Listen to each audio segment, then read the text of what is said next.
अस्सलाम वालेकुम, मैं हूँ शाहरुख सोहेल ओवरसीज़ वॉइस से। नाज़रीन इकराम, आज नासूर लीग की जानिब से जो चीखना, चिल्लाना, रोना और पिटना, इस बात का वाज़ेह सबूत है अता तारड़ की शक्ल में कि ये लोग हार चुके हैं, ये शिकस्त तस्लीम कर चुके हैं। अब इनको अंदाज़ा हो गया है कि हम डूब रहे हैं, लेकिन ये डूबते-डूबते एक आखिरी हाथ आर्टिकल 6 को डाल के तैरने की या बचने की कोशिश करेंगे। इनको अंदाज़ा नहीं कि ये आर्टिकल 6 इनके लिए कितना भारी भरकम पत्थर साबित होगा और ये इनको मज़ीद डुबो देगा। मुमकिन है कि ये डूबने के बाद ऊपर-ऊपर की सतह पे फिर भी थोड़ा बहुत तैरते रहते हैं, लेकिन जिस आर्टिकल को इन्होंने हाथ डाला है, वो इन्हें समुद्र की तह में ले जाएगा, जहाँ से इनका उभरना मुमकिन ही नहीं होगा। आज की प्रेस कॉन्फ्रेंस में जो अता तारड़ ने जिस तरह बकबक की है और जो बकवास उसने फरमाई है, ये वही अता तारड़ है जिसका नाना या दादा रफ़ीक तारड़ जो पाकिस्तान का रिश्वत के तौर पर सदर बनाया गया था और उसके बारे में मशहूर था कि वो मुबैना तौर पर एक ब्रीफकेस नोटों का भर के बलूचिस्तान गया था जजेस को ख़रीदने के लिए। यानी ये ख़ानदान दर ख़ानदान करप्ट लोग हैं, झूठे और मक्कार लोग हैं, यार लोग हैं और ग़ुलाम लोग हैं। ये ख़ानदान शरीफा के पपट हैं। इससे ज़्यादा इनकी और कोई ना हैसियत है ना औकात है। कर क्या सकते हैं? ये इतना कुछ ही कर सकते हैं कि आर्टिकल 6 लगा देंगे, हम पाकिस्तान तहरीक इंसाफ को ख़त्म करने जा रहे हैं। इनका बाप भी पाकिस्तान तहरीक इंसाफ को ख़त्म नहीं कर सकता। रह गई पाकिस्तान की बात, पाकिस्तान किसी के बाप की जागीर नहीं है, ना किसी की माँ पाकिस्तान अपने जहेज़ में लेके आई थी। ये 25 करोड़ का पाकिस्तान है और 25 करोड़ अवाम इसके मालिक हैं। बाकी इमरान खान समेत, ये मैं वाज़ेह तौर पर यह कहना चाहता हूँ कि इमरान खान समेत बाकी तमाम तर लोग इस 25 करोड़ अवाम के मुलाजिम हैं, इनके नौकर हैं। क्योंकि जब आप मसीहाई का काम करने के लिए घर से निकलते हैं, सियासत का शौक आपको चढ़ा होता है कि जी हम आवाम की खिदमत करेंगे, तो फिर आप नौकर बन के खिदमत करते हैं। कभी किसी मालिक को खिदमत करते देखा है? हमेशा नौकर खिदमत करते हैं। तो ये जितने भी बड़े आपके सामने नजर आते हैं, ये तमाम के तमाम 25 करोड़ अवाम के नौकर हैं। इनको नौकरों की हैसियत के हिसाब से ही डील करें। इमरान खान ने अगर ये बात कही थी कि मैं कौम की खिदमत के लिए आया हूं, तो उसने साबित किया।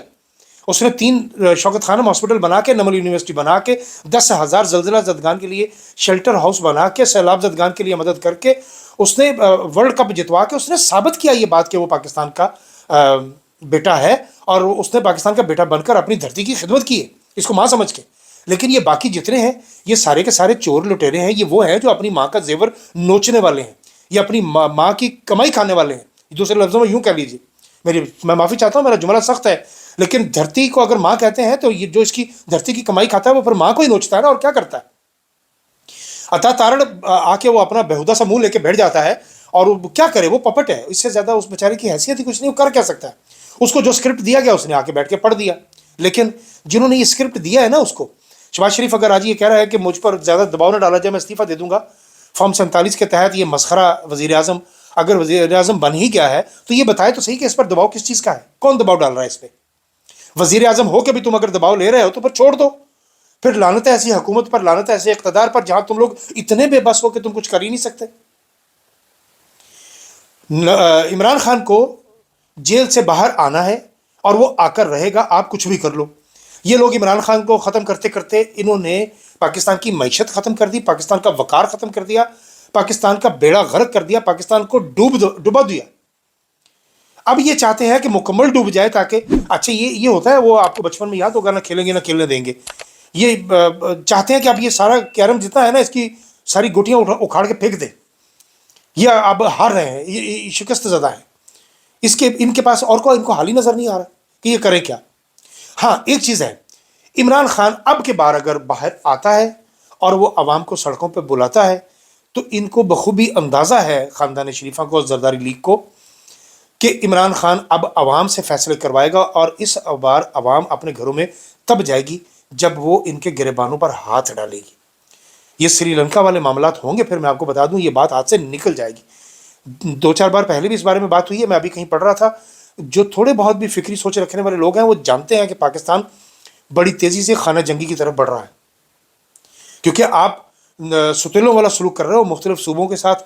अब मुझे एक बात की समझ नहीं आ रही कि क्या जरदारी तहरीक इंसाफ पर पाबंदी लगाने और आर्टिकल 6 लगाने के हक़ में होंगे या नहीं। वैसे मैंने अभी खबर देखी है कि पीपल्स पार्टी ने ऐलान किया है कि वो तहरीक इंसाफ को ख़त्म करने के हक़ में नहीं है या इसके साथ खड़े नहीं होंगे। लेकिन चूँकि वो भी इस वक्त पपट हैं, वो भी ग़ुलाम हैं, उनको भी जो कहा जाता है वही करते हैं, क्योंकि ग़ुलामी कबूल की है तो सदारत मिली है ना, वरना सवाल ही पैदा नहीं होता था ये तो जरदारी ईंट से ईंट बजाने गए थे, 3 साल फिर वापस ही नहीं आए, पता नहीं कौन सी ईंट लेने गए थे दुबई से। लिहाजा आज की इस प्रेस कॉन्फ्रेंस के बाद, अता तारड़ की बकबक के बाद, ये लोगों ने मजीद अपने आप को नंगा कर दिया। इन्होंने बता दिया कि हमारे पल्ले अब कुछ नहीं रहा। तोशाखाना की बात कर लें, तोशाखाना में कप्तान ने बहुत सख्त अल्फाज इस्तेमाल किए हैं तोशाखाना नैब के हवाले से, और नैब को भी शर्म आनी चाहिए। नैब ने $1 अरब की गंदम के हवाले से कोई कदम उठाया? बिल्कुल नहीं। वो मरियम नौटंकी, वो छोटी वाली छुटकी जो है मरियम औरंगजेब, मुबैना तौर पर 15 करोड़ का टीका लगाया उसने पंजाब हुकूमत को, उस नैब ने बुलाया। ये बार बार मैं आपको कह रहा हूं, ये सब कुछ दुबई लीक्स से तवज्जो हटाने के लिए है। दुबई लीक्स में बहुत बड़े बड़े लोगों के नाम हैं। 12 से 20 अरब डॉलर की सिर्फ दुबई में प्रॉपर्टी है। अरे बद्दुओं के पास अपना तो कुछ भी नहीं रहा, ये सब कुछ तो इन्होंने खरीद लिया। बद्दू तो इनका पैसा एंजॉय कर रहे हैं। वो जिनको हम कल तक बद्दू कहते थे, वो कितने सियाने निकले कि इनको बेवकूफ बना के उन्होंने वहां बुलाया, इनको जगह दी और कहा कि लाओ लूट का माल अपने पास, हमारे पास लेके आओ। आप दुबई के अपने मामला देख लीजिए, यूएई के अपने मामलात में कोई बंदा वहां से फ्रॉड करके एयरपोर्ट पार नहीं कर सकता। लोग बाहर नहीं निकल सकते।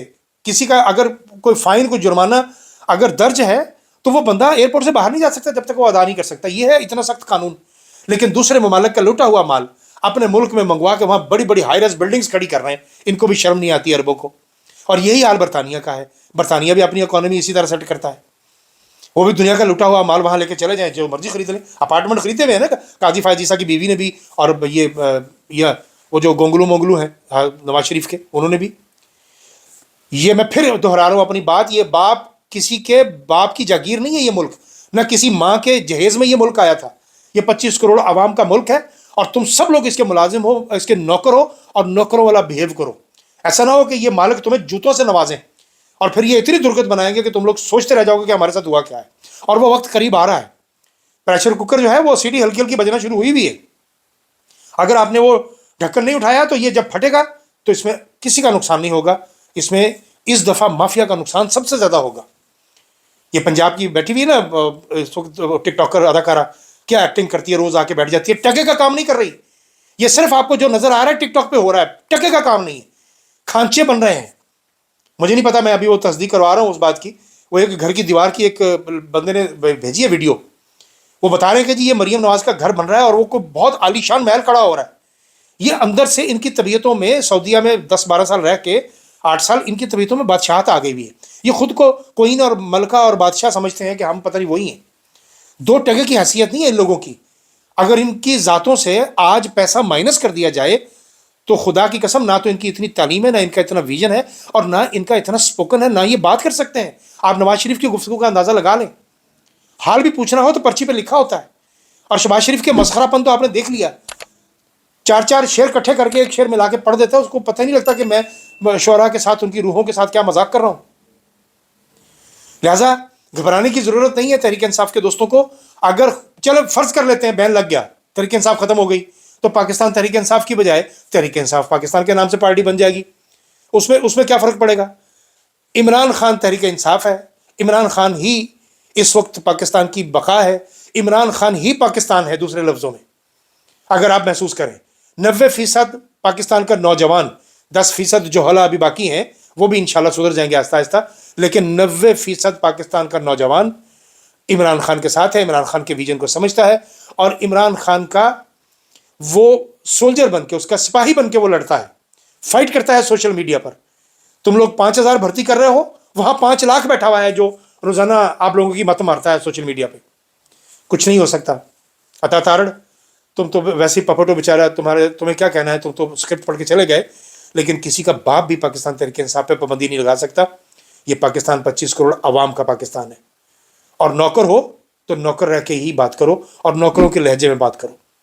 इससे ज़्यादा तुम्हारी औकात नहीं है, वरना फिर लोग तुम्हें अपनी औकात याद दिला देंगे।